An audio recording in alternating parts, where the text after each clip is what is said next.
நம்ம சாம்பாருக்கு வந்து துவரம்பருப்பு வந்து இந்த மாதிரி நல்லா குலைவாக இதில் வந்து 1 டீஸ்பூன் விளக்கெண்ணெய் ப்ளஸ் டர்மரிக் பவுடர் போட்டு நான் வந்து இதை நல்லா வேக வச்சுருக்கேன்.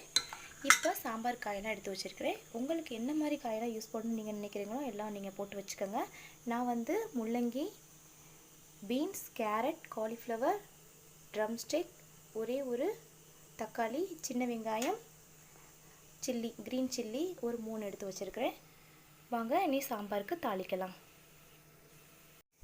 ஆயில் விட்டு கடுகு, மிளகு, வெந்தயம், சீரகம், கருவேப்பிலை போட்டு நல்லா வதக்கிக்கோங்க. அதோட இந்த சின்ன வெங்காயம், பச்சை மிளகாய் போட்டு நல்லா வதக்கிக்கோங்க.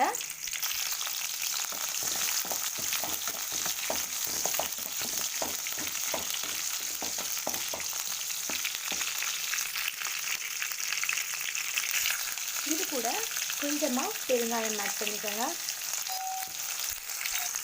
இப்போ நம்ம இந்த ஸ்டேஜில் சாம்பார் பொடி 1 டீஸ்பூன் 2 டீஸ்பூன் போட்டுக்கோங்க.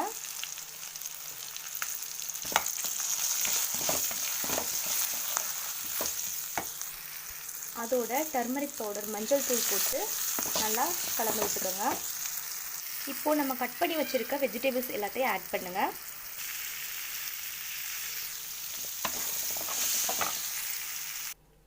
இப்போது வாட்டர் மிக்ஸ் பண்ணிடுங்க.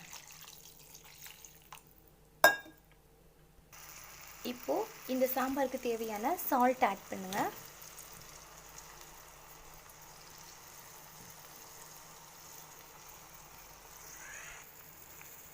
இப்போது இந்த கொதி வந்ததுக்கப்புறமா இந்த காய்கறி அப்படியே எடுத்து நம்ம இந்த பருப்பில் வந்து கலந்து விட்டுறணும்.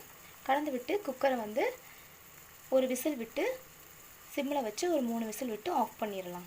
வாங்க இதை எடுத்து இதில் போடலாம். சாம்பார் வந்து இந்த மாதிரி தாளித்து செஞ்சால் ரொம்பவே டேஸ்ட்டாக இருக்கும். ஹோட்டல் சாம்பார் மாதிரியே இருக்கும். வாங்க இதை எடுத்து அடுப்பில் வச்சிடலாம்.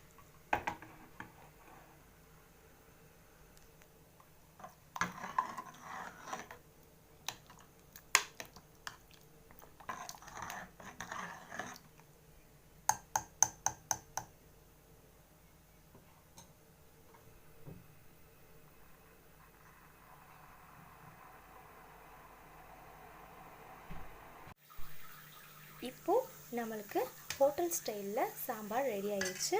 ஃபைனலாக நம்ம கொரியாண்டர் லீஃப் தூவிட்டு 2 டீஸ்பூன் கீ விடுங்க.